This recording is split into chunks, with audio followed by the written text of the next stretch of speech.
Thanks for everyone for coming along to this week's I Would Agree. Got a fantastic guest for you this week, guys. A little bit different from the sorts of guests that we normally have, and there's an amazing story as to how Clayton and I and MOJO-CX got acquainted with each other. But we can chat about that in a moment. But first of all, welcome to the show. Welcome along, Clayton. Good to see you, mate. Hey, Paul. Nice. Thank you very much for having me. It's a great opportunity to be here. And yeah, it's been a journey over the last couple of years, right? I mean, I think I probably spoke to you initially on LinkedIn probably about 2 years ago, maybe a little bit longer. Um, just when you were kind of setting out on your journey, and this the amazing story that a lot of the audience will have a good laugh at, hopefully anyway, is I was sat one Saturday night, and Jimmy, who's the CEO at MOJO-CX, kind of sent me a WhatsApp image, and it was a photo of you and him. And like we'd only spoken briefly via LinkedIn, so I had no idea who this other person was in the image. And Jimmy's question in the WhatsApp was, "Guess who?" And I was like, "Jimmy Horsan." I don't know the guy, and he was like, "Oh, he said you'd know him." I was like, "Did I? Should I? Who? Give me a clue. Give me a clue who he is." He was like, "Oh, he's a fan of my podcast that we run." Yeah, we were just having a few beers, and social media makes the world this big. I recognized this guy that was sitting across from us, and I thought, where do I recognize this guy from? And I couldn't think of it. And the more beers I had, the more he he became memorable. I was like, "That's Jimmy from LinkedIn." And then I just went over to him and said, "Hey, Jimmy." And it's just like a small world. And obviously, since then, I've met quite a few of the guys from MOJO-CX, including yourself, Paul. Well, more acquainted through just LinkedIn. But the world is very small. Social media makes things very small. You just absolutely never know when you're going to bump into someone that you've met on LinkedIn or anywhere. Especially with the volume of content that we do, right? And it Yeah, makes it so much yeah. easier. And you start to know people, because you listen to them and you see them, you feel like you know people. That's why so many people will tell you that video is a great way of communication because it makes people feel safe. It makes people more acquainted with you. I totally get it. And that's what happened there. Because of Jimmy and seeing him on video, I was able to just walk over and say, "Hey, hey, Jimmy." So yeah, it's Why quite shouldn't a we quite a in cool this day story. and age? Why Yeah, shouldn't that be the exactly. case in age? It should be exactly how it is. Um, Yeah. so yeah, fantastic story how we become acquainted with each other. But for those who are listening to the show, and I know there's some good people listening to the show. I can see all your cats sat there in the audience, kind of listening in. Um, what would be great to hear from you, Clayton? One, how you got involved in contact centers in the first place, but then also I'll be keen to also hear how you ended up separating yourself out and running Growth Crew. Like, what gave you the leap to do that? Yeah. So 2005, I returned to South Africa from the UK. Like any good South African, I spent 2 years working in a pub, living in the pub. That was like the rite of passage, right, for any South African my age at that time. Got back home in South Africa 2005, and to be honest with you, needed a job so I can go out with my mates. I needed money for beer and petrol. Right? Mm. Um, and call centers were quite easy to get into because you don't really need qualifications to get into them. If you can talk, you're in, right? So going to a call center, thinking this was a stepping stone to something else in my life, and 18 years later, I was still there in the call center. So I was very fortunate. I got recognized very early on in my tenure in the call center and became a leader pretty quickly. And I didn't know Arthur from Martha in terms of what good leadership looked like. I was young, and at that stage, our call center engagement survey was not that great. Our staff were not happy, and I've just become the manager. So here we go. What am I going to do? But I was very fortunate that I got an incredible leader who, from day one, not knowing me from a bar of soap, just absolutely trusted me, valued me, gave me the autonomy, and said to me, "Clayton, basically, here's the wheels to the bus. You drive this thing." And that's what I did. And um, a couple of weeks later, I realized I was working my backside off because there was this person who saw something in me they wanted to nurture and develop. And for that, I wanted to prove them right. It cost that leader nothing to get the results they got from me. And I thought that was such a great way of getting the best out of people is making them feel comfortable, creating an environment that excites people, letting them be themselves. And you'll know, Paul, I mean, in a contact center where your 70% of your salary is commission based and the other 30% is base, your salary is very unstable. And the lifespan in that pressure environment is maybe 2 years, 18 months, right? But the call centers I've worked in, we've created environments where people stay for 12, 15 years, even though that unstable salary remains, because you create a place where they're someone and they feel part of something bigger than themselves. So yeah, spent all my years in call centers, got lucky enough to work in a couple of places all around the world, running or managing call centers at least. And then last year, February, I took the plunge to work for myself and I started my own company called Growth Crew. My wife has always pushed me to do something like that. She's always told me, listen, yeah, your comfort zone is great, but nothing will ever grow there. You need to do this with more people, not just the contact centers you work in. And I never had the courage, I'll be brutally honest. And I realized that I wanted to, in November 2021, I did something for the first time in my life. And I, with a whole bunch of friends from South Africa, I cycled down to Cape Town from Johannesburg. So I was from 600 kilometers, 1,000 miles. We cycled for a charity called Make a Difference, which is one of Nelson Mandela's and Franco Pino's charities, right? The rugby captain of South Africa, 95. And for the first time in my life, I was 40 years old. The first time in my life, I was giving back, but properly giving back. You give here and there, but it's like small amounts and whatever, or you do something for somebody. But this was the first time I made a real difference. And I met these incredible people that had worked for the organization for decades, selflessly giving themselves to others without expecting anything in return. And I thought, wow, these people are incredible. And it made me actually feel very inferior. It made me feel really embarrassed that here I was for the first time doing something like that. So I realized then that I wanted more of that. But I also realized that I couldn't really do that if I was working for the man. And yeah, that was kind of the turning point in me deciding I've got to do something for myself, because if I can make it work, then I could potentially in the future do something that's just bigger than me. So yeah, that's kind of the story as it goes now. It's a fantastic story, Clayton, and I love the inspiration.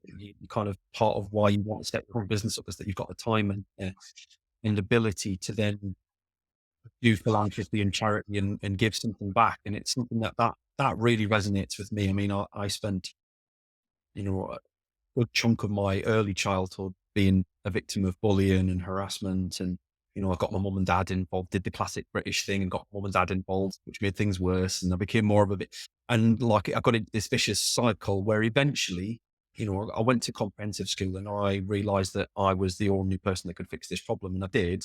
Probably went a little bit too far with it and over fixed that at one point, and even got myself thrown out of school. But ever since then, I've always had this thing in me around protecting people and wanting to give back to the community, like to help people who can't help themselves, right?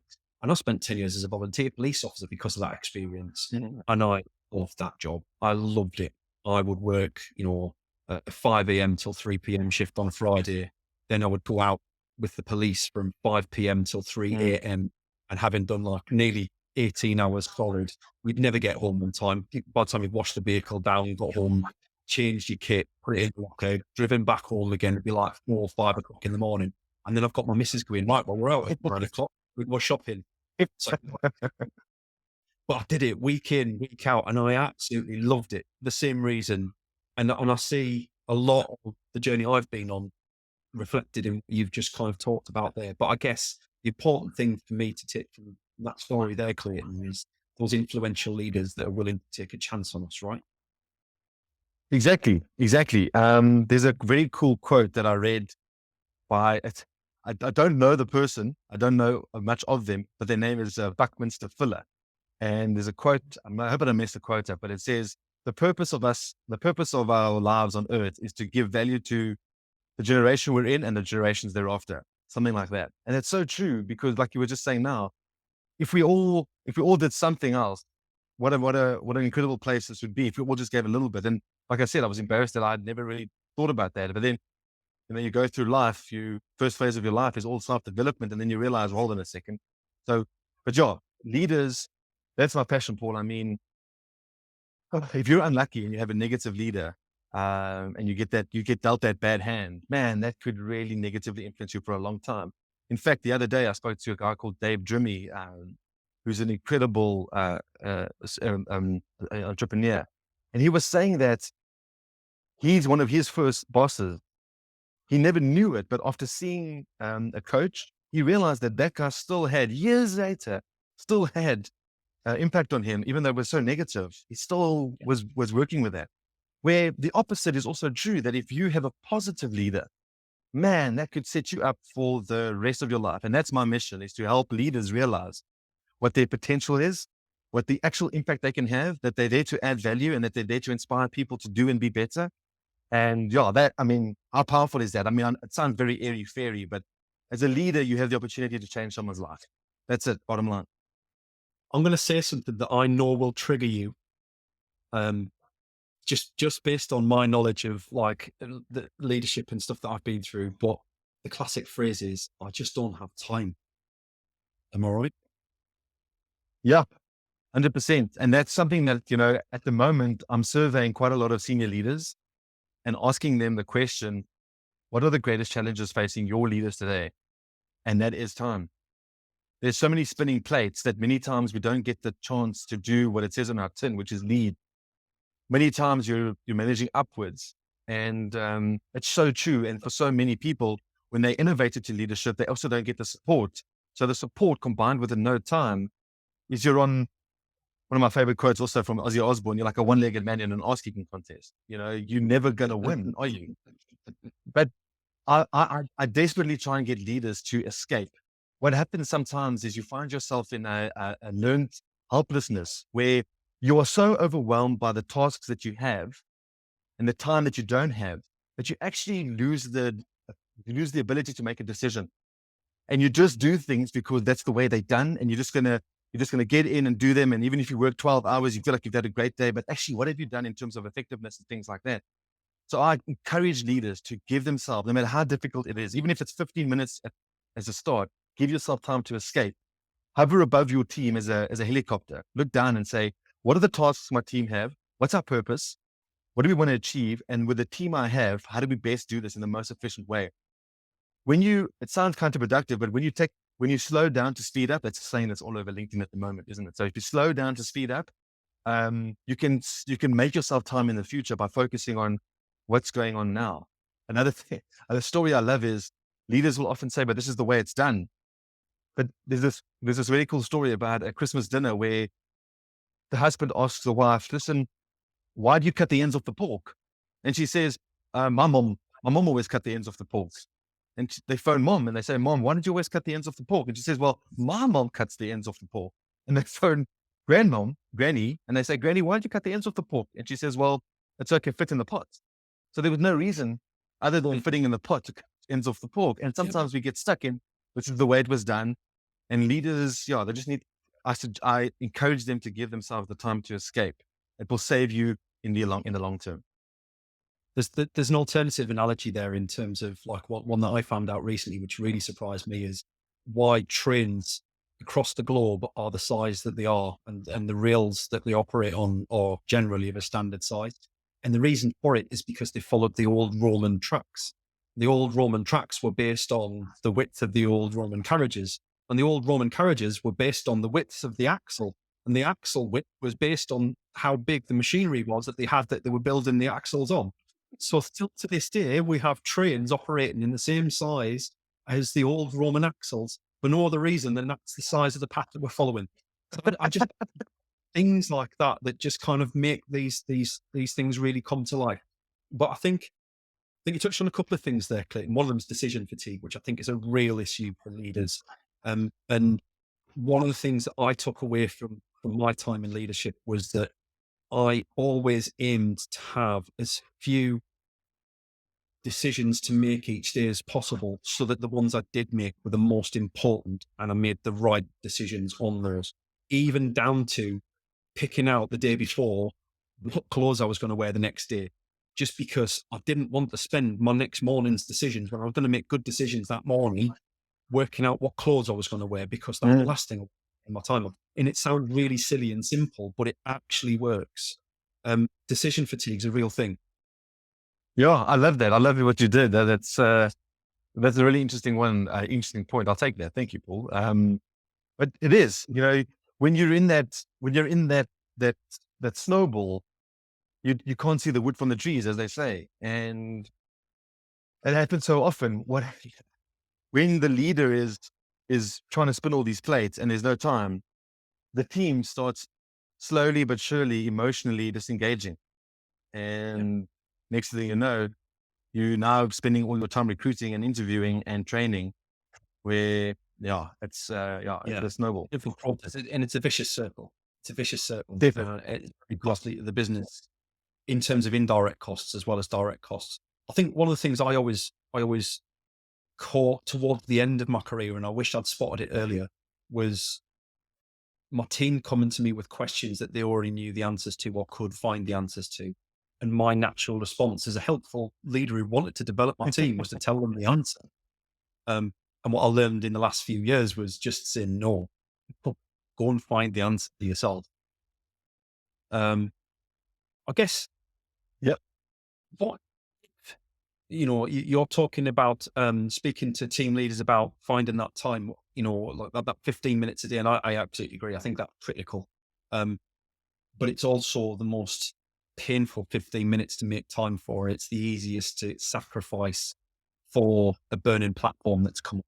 What's your advice in helping those leaders hold themselves to account for making that time? You know what? At the end of the day, if you want it bad enough, you'll find a way.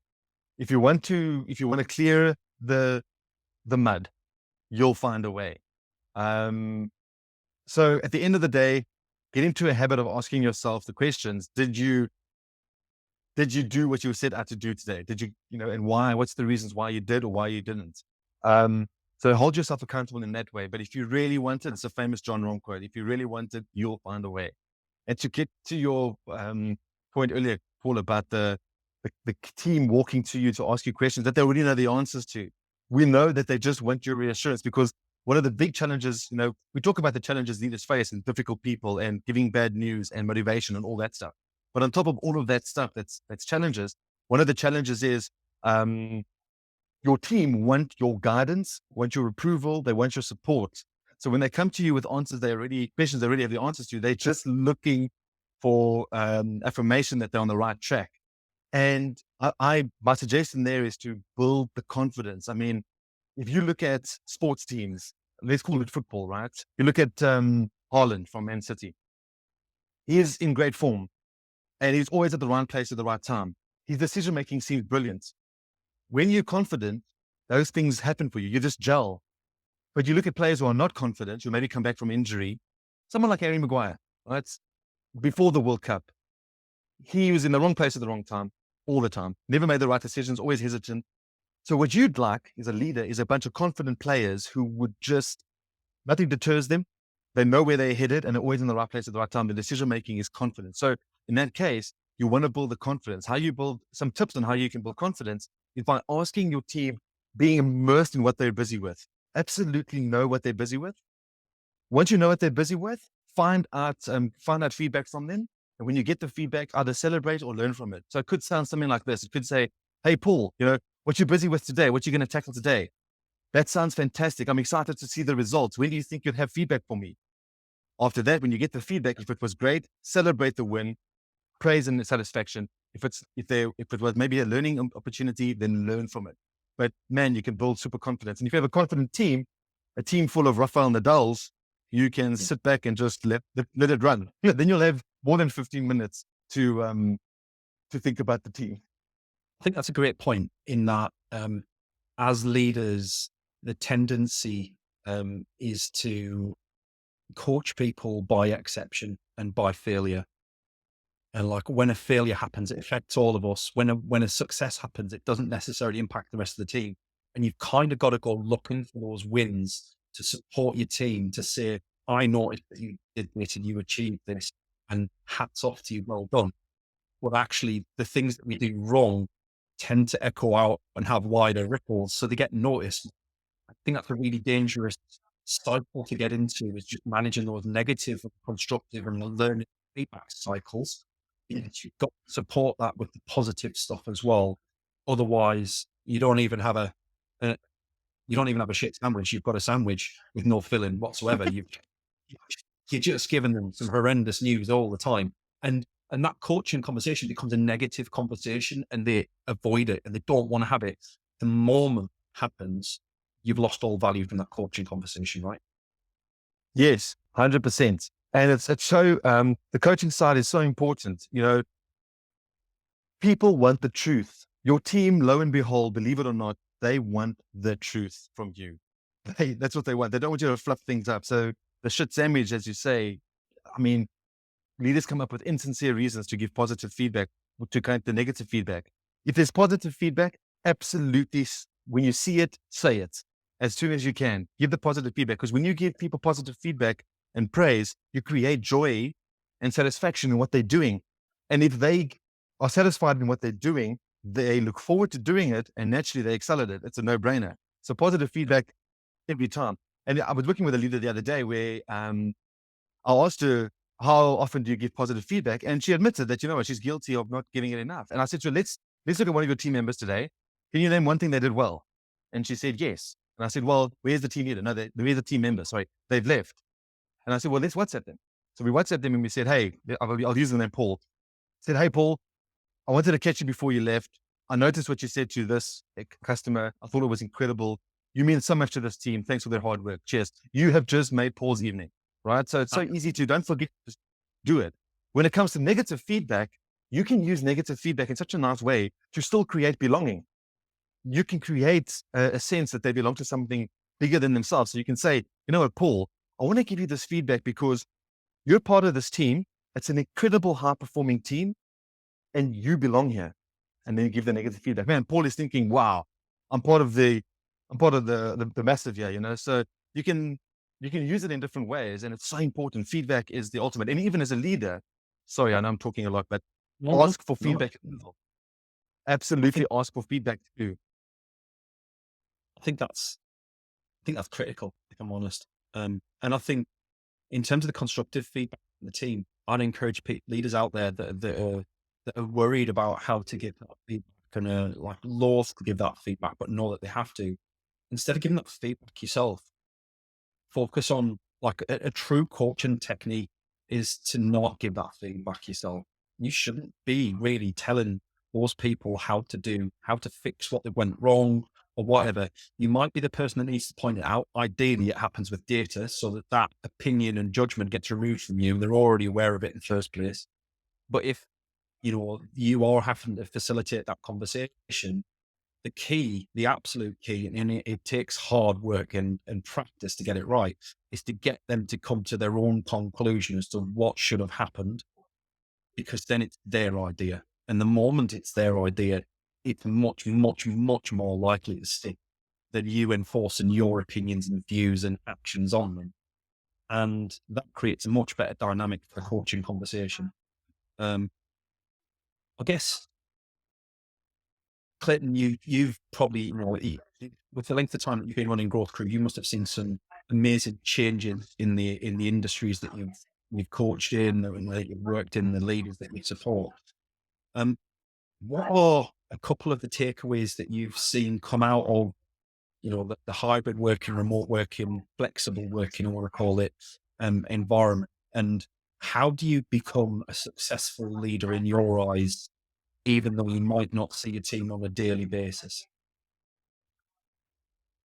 Paul, that's such a difficult question because I don't think we're still so early on in that whole work from home, remote sphere that we don't know the right answers. I've worked with companies where it's okay to keep your camera off.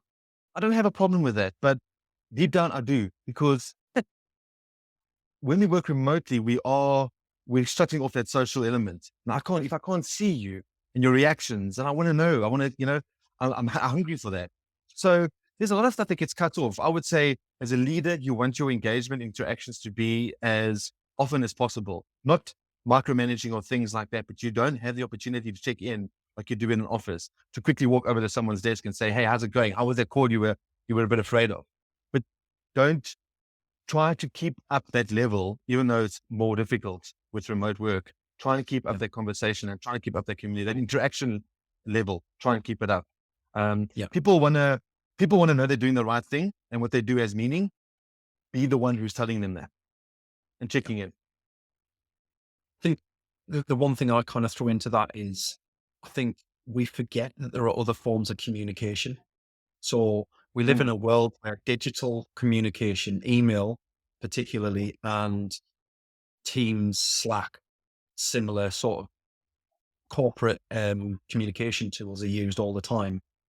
And it's the same thing with sales as well, right? Everybody's in everybody's LinkedIn inbox and they're spamming the hell out of people on cold emails and all the rest of the jazz. Do you know what? Sometimes forget that you can just pick up the phone and call someone.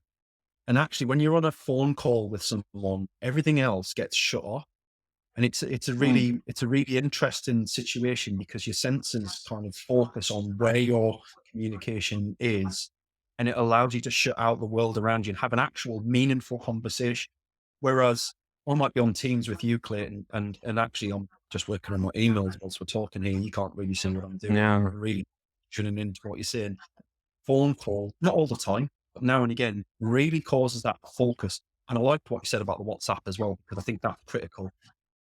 Taking Yeah. that praise, I wouldn't do constructive feedback the same way, but taking that praise and someone on WhatsApp to say, by the way, I noticed this, because I think WhatsApp is much more informal and personal. Like Mm. the old phrase is, if you made it to the WhatsApp, you've managed the sale, right?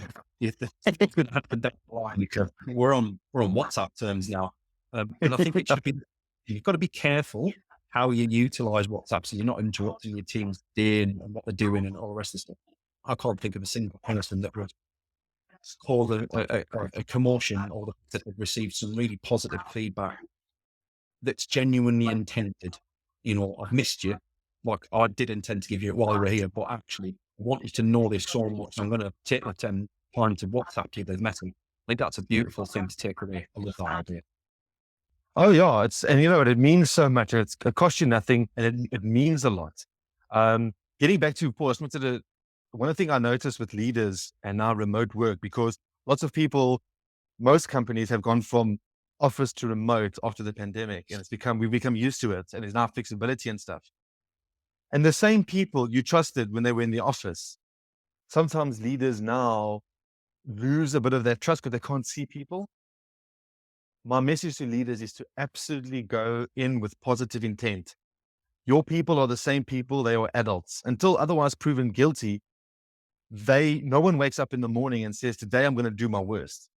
They're there because they want to be there. They have, if you know your team, you've shown interest, you've been curious, then don't all of a sudden become a micromanager because you're working from home.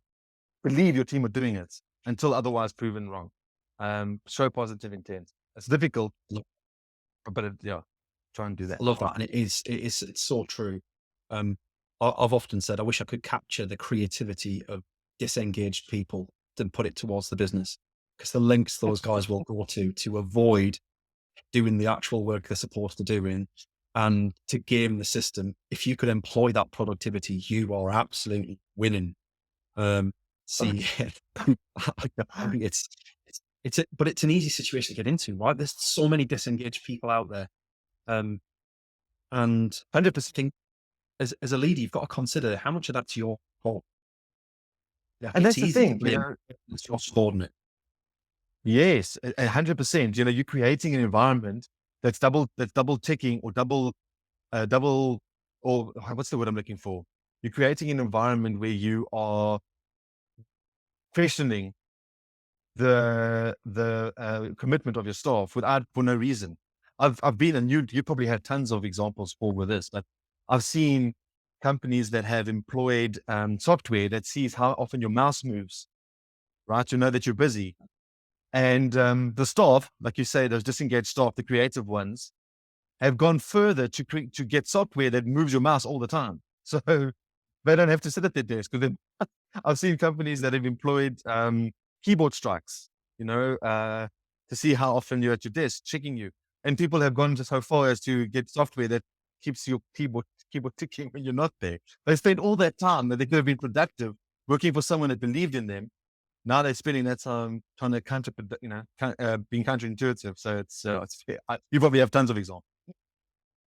Clayton, I think we should chat again. There's definitely at least one other episode in this conversation. There's so many different things I want to pick your brains on and chat about with the audience. But we've come to the end of the 30 minutes, so I appreciate you coming along to the show, Clayton. It's been fantastic talking, and I wish you all the luck for the next coming year with Growth Through. I'm sure you've got a fantastic growth plan for yourself over the next year, and I'm sure it'll come to fruition. Um, Thank you very much for coming along. Oh, Paul, no, thank you very much too for the opportunity to be on a platform like this and talk about what I'm passionate about. It means a lot, and I super appreciate it. Thank you. No problem at all. And to that point, like I think it's very, very clear to people when somebody is a passionate leader and somebody's super passionate about what they're talking about. Anybody who's watched this episode will know just how passionate you are about what you're doing and the mission that you're on. So fantastic to see. Thanks very much for your time. Take care, everyone, and I will see you next Thursday.